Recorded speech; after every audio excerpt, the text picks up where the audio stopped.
Alam mo kung ano real talk? Hindi lahat ng nakapagtapos masasabi mong may pinag-aralan.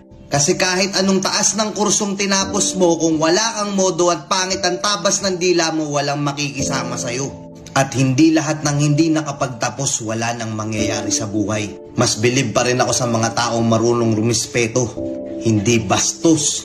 Na porket nagkaroon lang ng titulo, akala mo kung sino na. May kilala kayong ganito? Oo, marami, di ba?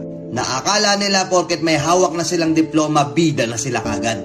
Pwede na nilang tapak-tapakan yung mga taong hindi nakapagtapos. Hindi naman lahat.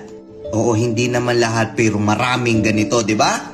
Minsan nyo bang naririnig to sa paligid nyo? Na may isang taong kaiinisan nyo kasi ang gaspang ng ugali.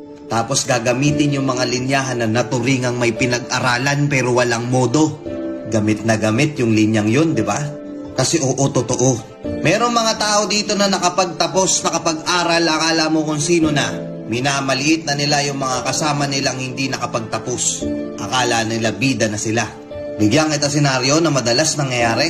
Nagkita-kita kayo ng mga kabatch mo noon. Ano purpose kung bakit kayo nagkita-kita? Yabangan ng mga narating sa buhay. Ikaw yung tipo ng tao na hindi nakapagtapos pero may diskarte. Maganda-ganda yung kinikita mo.